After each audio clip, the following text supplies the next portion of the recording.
Hey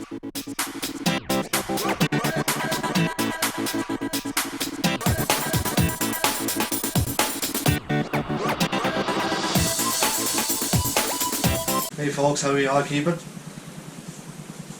Today's video is going to be about, I suppose, a little bit on the technical side of things and the finer details of some of the work that we do as landscapers.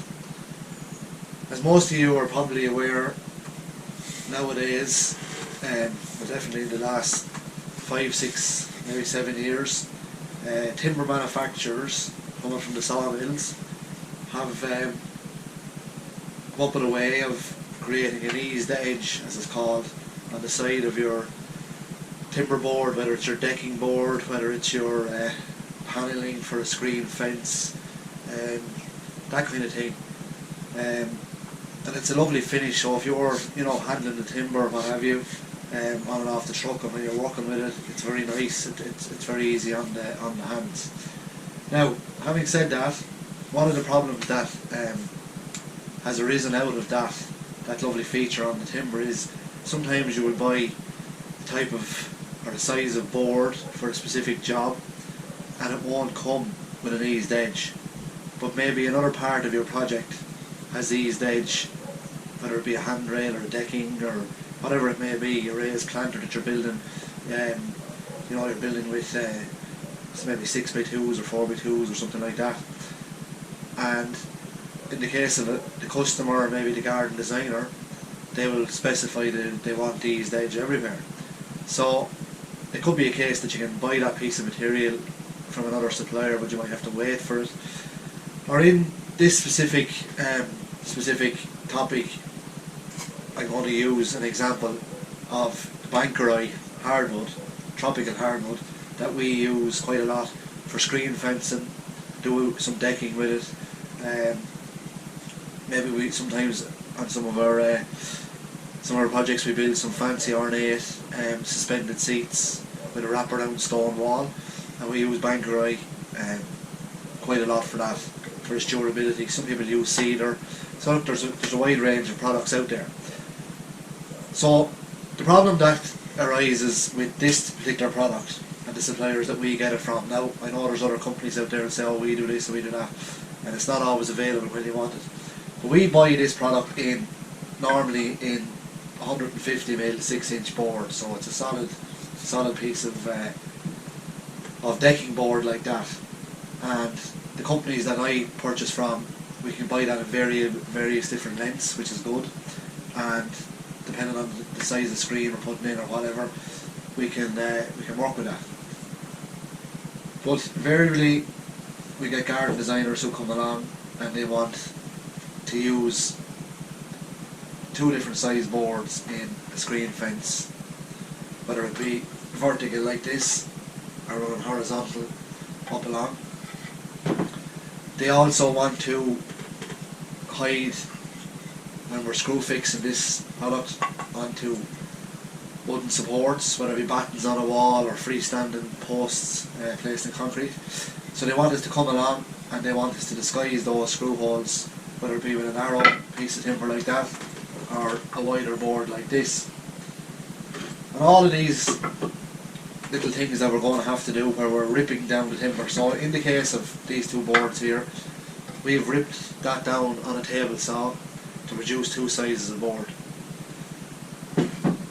to give the style and finish that is required. And I have to say, when you see the fence or the screen done with the 2 size boards, it does look very well. Sometimes there'll be a 3rd size of board, or we'd go with 2 boards of one size, one of the other, or whatever kind of configuration. But it does look very well, especially maybe where you have raised planter, screen fence behind. You can go for 2 different styles so that it's the same product, but they just stand out slightly from each other.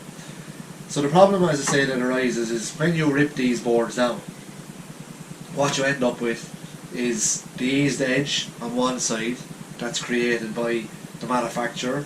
You've got the eased edge on the other side of the board, then, which is also created by the manufacturer. But what you're left with then on the rip side is, if you can see very carefully, I will do a close up of this in a second. You've got an eased edge here, which is lovely and smooth, and on this corner here you've got your sharp edge. Now, some people would say, what difference does it make? But it does make a difference when you look at get up close to these products, especially for decking and fencing. We recently did a decking with a wraparound screen fence for some privacy on a patio, and people were going to be sitting up close to this, lying back against it, maybe rubbing their hand on it at times, or whatever it may be, and they're going to see or maybe feel this eased edge missing off the board, and it doesn't look as good, it doesn't feel as good. So we've been looking for a while to see can we come across a piece of equipment that would help to solve this problem for us. And for any that use or have used a router out there, they tend to be quite a large size machine, maybe so high, so wide. And the problem with that is when you're working on a small little piece of timber like this here, which is only in this case 45-50 mil wide, it's very hard to work a router on that size of timber without it being solidly fixed, and maybe having it on a table, or even in some cases set up a router table where you feed the material through it. And again, that's okay in a workshop setting where you can prepare your timber before you leave for the job, but on the job you're going to have little pieces that you need to reshape where you're meeting at angles, things like that, and you'll need to be able to do a little bit of fine tuning on site. And again, you can't bring a big cumbersome table to the job with a router mounted underneath and do all that. So we've come across this cool little machine. We have it now a couple of years, I haven't said that, but we came across this little machine. It's made by Makita. It's called the DRT50ZJ. And basically what this machine is some people call it a palm router, but I just technically call it a one-handed router. So the good thing about this piece of equipment is you can hold it in one hand quite comfortably, quite safely. You can even hold your piece of wood in your other hand, place it on a solid surface, and you literally can reshape the surface of the wood.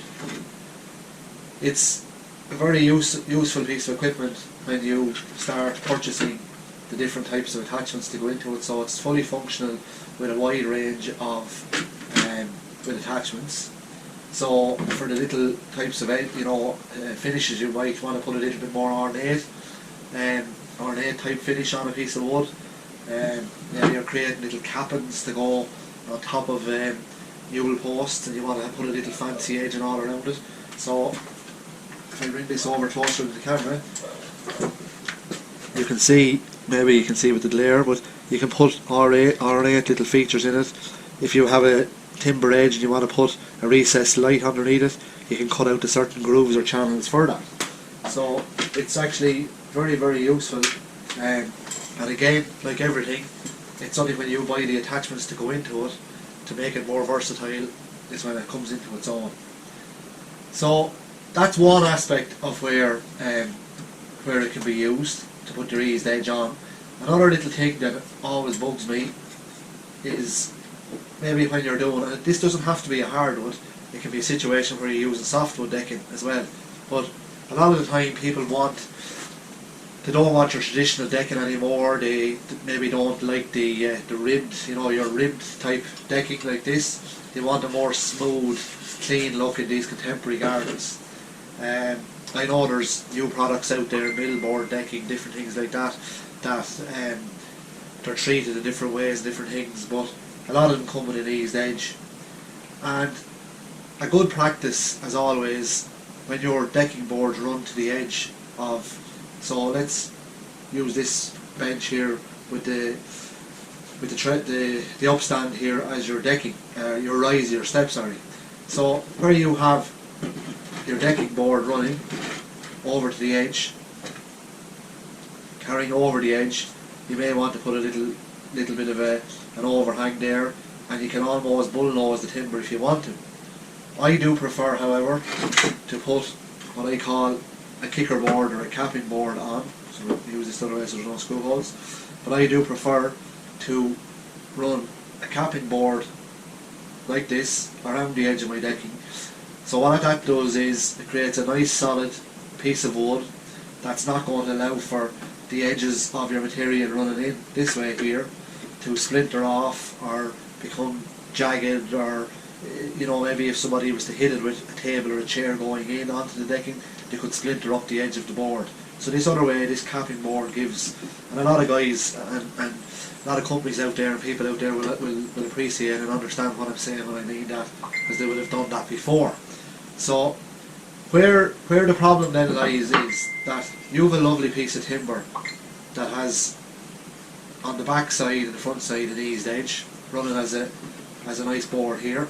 And where the problem actually lies is that when you put your timber, whether it's a straight cut in the case of this here, maybe you've got a 45-degree cut where the decking is running at a 45-degree angle, where the two of these meet here, like this, you're going to have a sawn edge, eased edge top and bottom on this board, and you're going to have an eased edge on this here as well.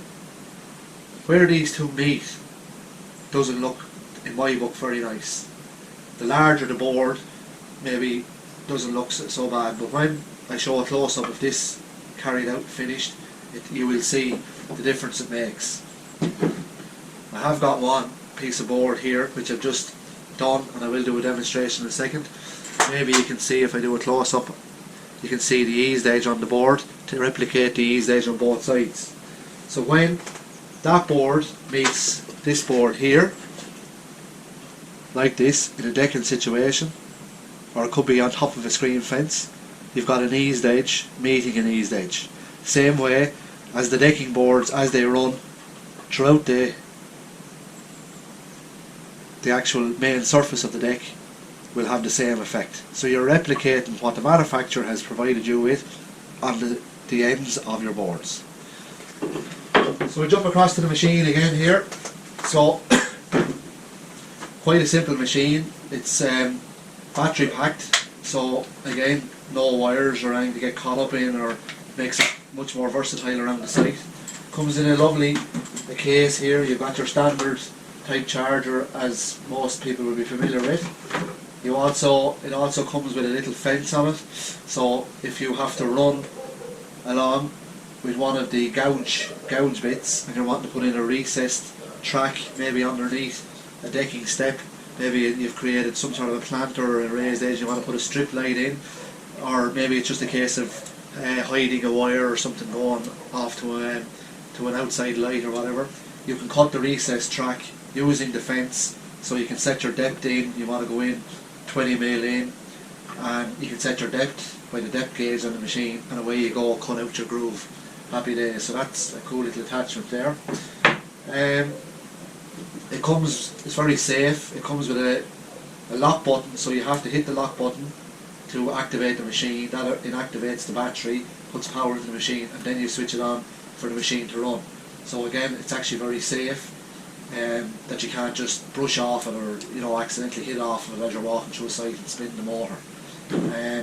The depth gauge is quite simple. There's a locking mechanism on it here, and you can move it up or down, which is very, very good. And in the case of the bit that we actually have in at the moment, it's a double whammy type of bit. It will create the eased edge for us here, and it also will put, by moving it down deeper into the material, it'll put a different edge on. So in a second I'll run the piece of material through, and I'll do two different styles of finish on the same board. One creating an eased edge, the other option if you were wanting to put an ornate finish on maybe a cap that you're going to make to go on top of a newel post. So as always, folks, before you use a piece of equipment that you've just purchased, it's advised you take out the owner's manual, you flick through it, read through the do's and the don'ts, make sure you're familiar with all parts of the machine. This machine has different speed settings, the safety features, and make sure you're familiar with all that, so you fully know how to use that piece of equipment, and you're not going to do damage to it, the material you're going to work with, or yourself. So it's going to get a little bit noisy now, folks. We're going to do a little bit of a demonstration. As always, safety first. This machine isn't excessively noisy, so I don't deem it necessary to wear ear protection. Some people may say yes, a little bit too noisy, I'd rather wear it. If you're using it for a prolonged period of time, And we have used this machine for maybe, I suppose, in the region of an hour and a half to 2 hours, where we ripped down a large amount of this board, and we were able to ease edge it here in our workshop. So that was very, very useful on that day. And the guys that were doing the work, that one was using a table saw to actually rip down the timber, the second guy was ease edging. So both of them wore ear protection that day, because the two machines were running in tandem and they were running for a long period of time. But for the demonstration purposes today, safety goggles are more than adequate. Depending on the type of material you use, anybody that's familiar with using a hardwood timber like this will understand that it is quite splintery, and splinters do fly off the blade, and just be wary of that. So we'll just show you now how easy it is to use this machine. So if, for example, and this would be a prime example of a nice little piece of timber, very hard to work with a big machine, so I'm just going to put an eased edge on the top of that for you there first.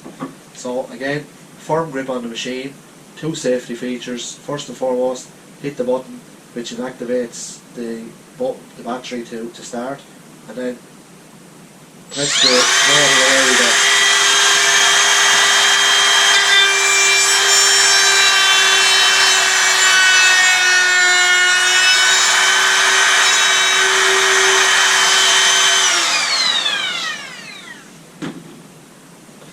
Now, very simply, again, as you can see, quite an awkward little piece of wood to work with, and I've just managed to put an eased edge around the surface of the top side of that there, which is only on a 45-50mm size. So now, when I place the two boards together, I've just created the eased edge, which matches the eased edge on the board here.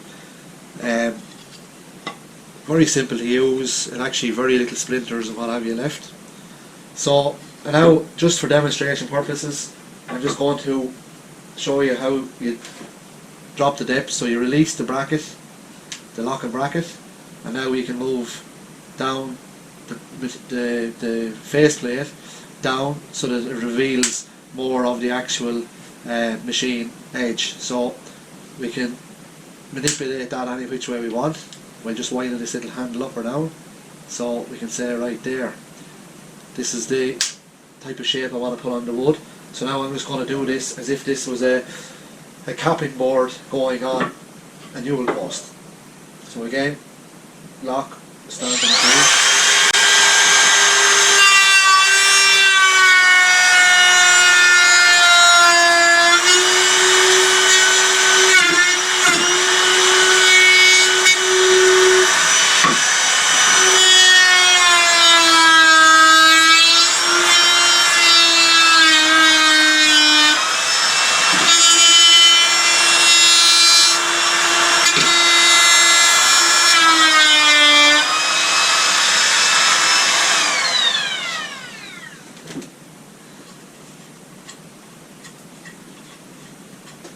So now you might be able to see this again. Let me see what's the best way to show you. You can now see where I've put a little bit more of an ornate finish to the top of the board. So I've created an eased edge with a little recessed step into the board. So if you imagine looking at that from that angle, you can see it does the perfect 45 on the corner right the way around. So maybe just a little bit of a touch of sandpaper just to finish off that. But you imagine that cut into a capping board to cover the top of a newel post. You would put a lovely little finish on it, a little bit of wood glue, a couple of pins in, and job done. So basically what we're saying here is that by using this little piece of equipment, you can start to make newel post caps of a similar material that you're using. You can, where you're putting capping boards on top, on the side, you can create eased edge where boards match. And there's there's many different types of applications where you can put in the different types of router bits, and there's very many types of router bits out there. Check with your supplier of those bits. I just bought this handy little kit that came with 4 or 5 different heads which do everything that we wanted to do, and it's great just to be able to use a handy little piece of equipment that fits in your hand very safely, very easy to bring around on site. Once it's in the box, transports in a van into site. Very, very easy, keeps clean and tidy. And for a machine like this, it's going to last years and years and years, because it's not a machine that's going to be used heavily, used every day. And again, like for transport, just pop open your bracket, move down your guard just down over the actual cutting attachment, so your hand can't get scored on it, and it pops back in the case. So I hope that's of some interest to you. Hoping maybe might answer a question or two that some of you landscapers out there have had for a while, similar to myself, and it might just tick the box and fill the little gap that you have needed to fill for a while. So again, Makita is the manufacturer, the DRT 50ZJ is the model, and when I purchased that machine, it was the only machine of its type that I could find, certainly in Ireland and the UK. I had done a bit of research to find it. We got a local supplier here to get it in for us, and it does the job. Maybe there are other manufacturers out there that have similar, and if there is, they only build these pieces of equipment, you know, for a special need. They're quite well built, and you know, you'll get plenty of years out of it. Thanks very much for your time. I hope you've enjoyed the video. If you have, can I please ask you to subscribe to this channel and hit the little bell icon so you will receive notification as and when the next video will appear. We have lots of things planned for the next couple of weeks and months, some very interesting videos, so hopefully you will subscribe and hit the little bell. Thank you very much. Take care. Bye bye.